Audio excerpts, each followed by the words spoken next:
Assalamualaikum warahmatullahi wabarakatuh. Kembali bersama saya Kak Doni Andra akan menyampaikan materi fisika ya. Untuk kali ini saya akan melanjutkan pembahasan kita terkait masih fisika dasar ya, terkait optika geometri.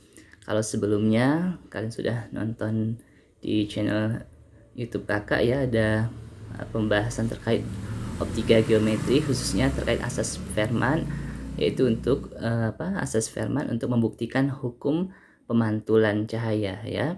Oke,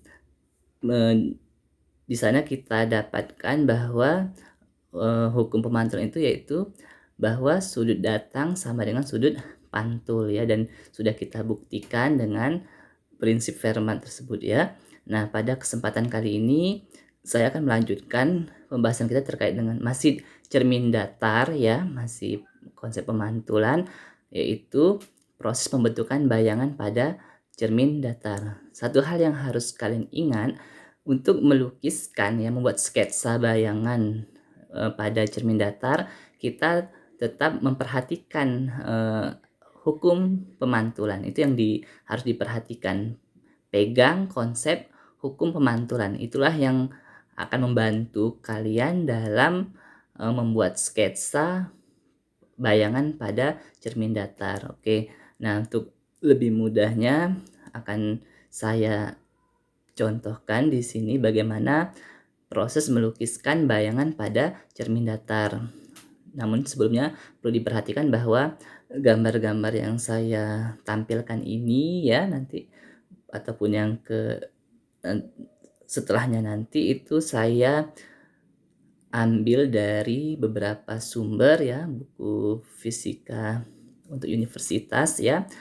Ada dari buku Physics for Scientists and Engineers ya, karyanya Tipler dan kawan-kawan. Terus ada buku University Physics volume 3 karya Samuel Jelling dan kawan-kawan ya. Nah, oke, kita kembali ke proses pembentukan bayang pada cermin datar. Oke, katakanlah di sini ada cermin datar ya. Ini cermin datarnya ya, selebar ini dari titik ini, titik A katakanlah, sampai titik B ini, itu cermin datarnya ya. Bagian mengkilatnya yang ini ya. Oke, kemudian di sini ada suatu benda di titik sini ya. Ini benda titik, katakanlah ada benda di sana ya. Terus ada pengamat di sini gitu ya. Ada pengamat di sini. Nah, bagaimana letak bayangan dari objek tersebut? Bagaimana melukiskannya? Nah, gunakan hukum pemantulan yang sudah kita pelajari sebelumnya, yaitu sudut datang sama dengan sudut pantul ya. Cukup itu saja yang digunakan ya. Jadi kita ambil beberapa titik, biasanya tidak cukup hanya satu titik ya. Kita ambil beberapa titik gitu, misalnya di sini. Nah, ya, di sini ya, kita ambil beberapa sinar datang. Yang pertama ini ya, misalnya ini sinar datang ini. Terus kan ini sinar datangnya, maka akan ada garis normal sebetulnya sini ya. Garis normal yang tegak lurus cerminnya ya, maka akan dipantulkan ke sini ya. Gitu, ini besarnya sama sudutnya. Terus ada lagi sinar datang dari sini ke sini ini. Terus dipantulkan juga ke sini ya. Ini sudut garis normalnya ya, tegak lurus ya, gitu. Nah, oke, sekarang perhatikan perhatikan sinar pantulnya. Perhatikan ini sinar pantulnya, ini juga sinar pantul. Maka tarik perpanjangan ya ke belakang gitu, sinar pantul, sehingga ada titik perpotongan antara perpanjangan tersebut. Nah, inilah perpotongannya di sini. Nah, titik perpotongan itu letak bayangan benda ya, di sini ya. Oke, perhatikan sini, ini letak bayangan bendanya. Oke, ya. Nah, kalau di sini Kok ada 4 sinar? Kenapa 4 sinar? Nah, di sini untuk memberikan gambaran ke kita jangkauan daerah yang bisa maksudnya di mana sih letak pengamatnya supaya masih terlihat bayangannya, gitu ya. Nah, dengan posisi benar di sini dan panjang cerminnya seperti ini gitu, di mana jangkauan pengamat supaya masih terlihat bayangannya. Nah, di sini dikasih 4 sinar, yaitu yang sinar di sini sinar menuju ke ujung cermin yang titik A ini ya, yang satunya ke ujung titik B sini ya. Sehingga nanti sinar ini juga akan di akan dipantulkan ke sini ya. Ini juga dipantulkan. Nah, perpanjangan sinarnya juga tetap berpotong di titik sini, di letak bayangannya. Nah, jangkauan yang dibentuk ini, selingkup ini tadi, itu menggambarkan di daerah situlah pengamat harus berada supaya bisa melihat bayangan titik ini, objek ini gitu ya. Kalau biasa kan kita menggambarnya kan dua sinar saja sudah cukup ya. Nah, kalau misalnya cerminnya sampai ke sini malah ya, misalnya cerminnya sampai ke sini gitu, kan akan lebih sederhana lagi, kita gunakan saja sinar satunya sinar yang sejajar garis normal sini, maka dipantulkan kembali. Nah, sinilah perpotongannya ya. Tapi masalahnya kan di sini dia hanya garis bantu karena tidak ada sinar ke sini, kan bukan cermin di sini ya. Oke, nah ini cara melukiskan bayangan pada cermin datar. Bisa juga kita lihat ilustrasi ini ya. Nah, ini misalnya oke ya, ada objek ya. Kemudian cukup menggunakan 2 sinar saja misalnya. Sebetulnya kalau di sini kurangnya dia hanya mengambil titik atas saja. Lebih baiknya misalnya bawahnya juga dikasih sinar juga ya, 2 sinar, atas 2 sinar.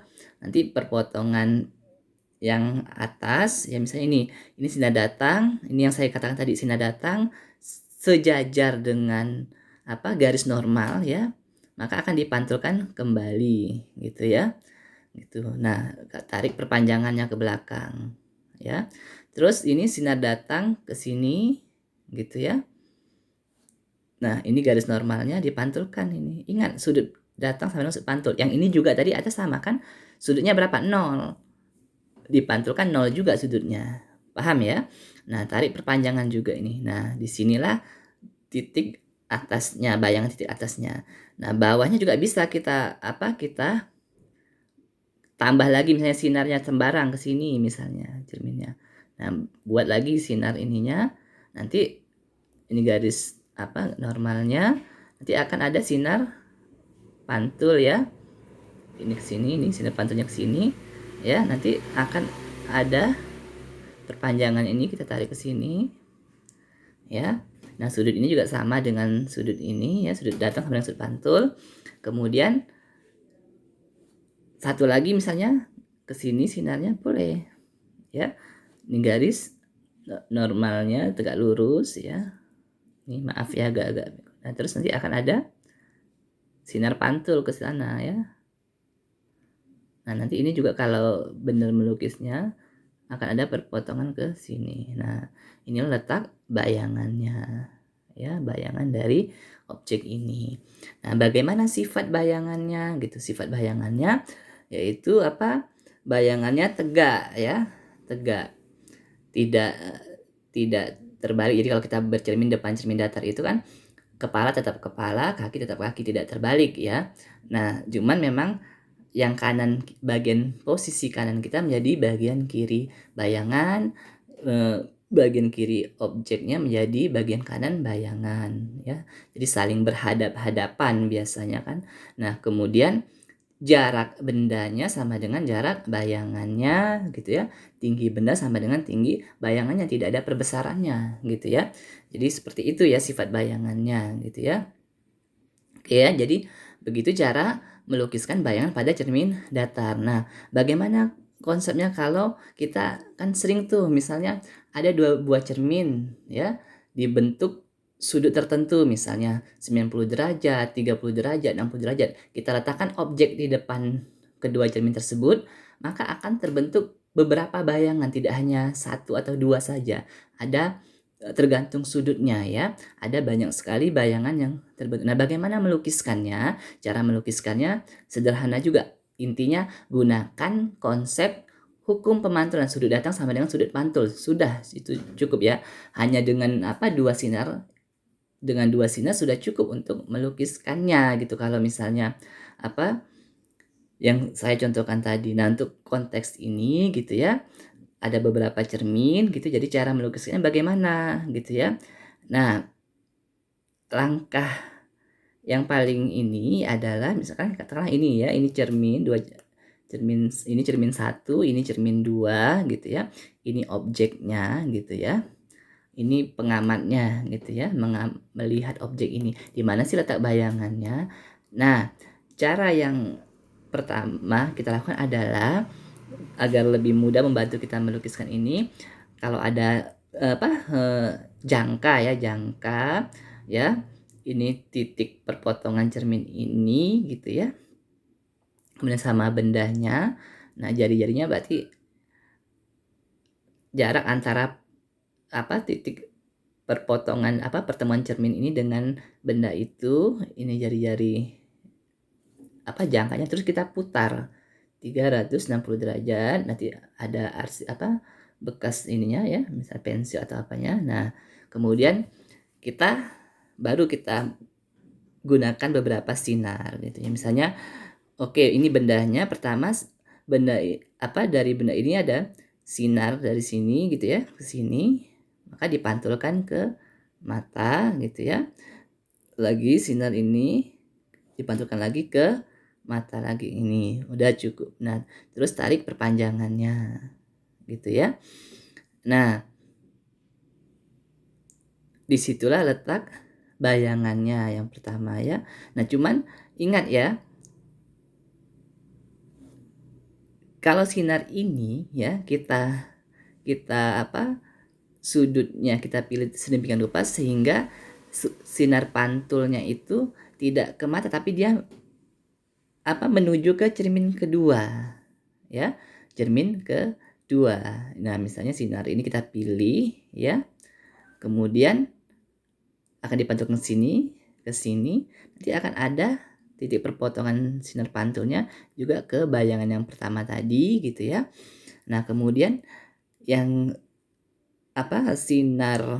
sinar pantul ini tadi kan menjadi sinar datang bagi cermin 2. Nah, dipantulkan lagi ke mata ya.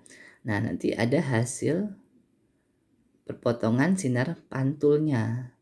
Nah, inilah bayangan apa ini? Ini bayangan oleh cermin 1 dan 2 berkombinasi ya, karena sinar pantulnya itu awalnya dari cermin 1 dipantulkan ke cermin 2, oleh cermin 2 dipantulkan lagi ke mata. Jadi ini kombinasi cermin tersebut. Nah, selanjutnya sinar dari objek tadi menuju ke cermin 2 ya. Kita gunakan 2 sinar, maka dipantulkan ke mata. Dapat juga perpanjangan dari sinar pantul di sini titiknya. Harusnya kalau misalnya kalian menggambarnya benar gitu, maka letak bayangan itu mesti di lingkaran ini gitu ya. Nah, berapa jumlah bayangan yang dibentuk itu dirumuskan rumusnya?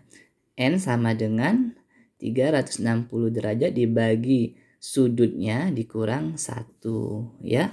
Ini rumusnya ya. Jadi kalau misalnya sudutnya alfanya 90 derajat, maka bayangannya berapa? Bayangannya adalah N-nya ya 360 derajat dibagi 90 derajat dikurang 1. Berarti berapa ini? Berapa? 360 bagi ini kan 4 kurang 1, 3 bayangannya. Coba aja di rumah nanti dibuktikan ya. Dibuktikan. Oh, kalau misalnya berarti kalau perhitungannya kalau 60 derajat sudutnya 360 bagi 60, 6 dikurang 1, 5. Berarti 5 bayangan harusnya. Coba di rumah Anda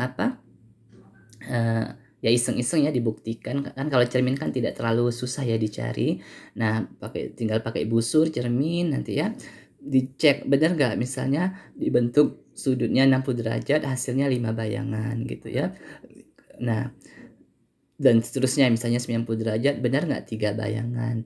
Nah, yang penting adalah kalian juga mampu melukiskan bayangan-bayangan pada cermin datar tersebut. Jadi sederhana sekali ya konsepnya hanya dengan menggunakan apa hukum pemantulan tadi. Dari tadi ketika saya sampaikan ini konsepnya hanya menggunakan hukum pemantulan. Jadi sinar-sinar yang banyak ini tadi itu nggak lepas dari konsep hukum pemantulan gitu ya. Jadi sinar datang, garis normal, sinar pantulnya itu terletak pada satu bidang, kemudian sudut datang sama dengan sudut pantul. Oke ya, demikian pemaparan dari saya terkait proses pembentukan bayang pada cermin datar. Mudah-mudahan bermanfaat. Jika ada hal yang keliru dari yang saya sampaikan, mohon dikoreksi. Silakan komentar di kolom komentarnya agar kedepannya apa yang saya sampaikan menjadi lebih baik dan kualitasnya juga menjadi lebih baik. Semoga bermanfaat. Wassalamualaikum warahmatullahi wabarakatuh.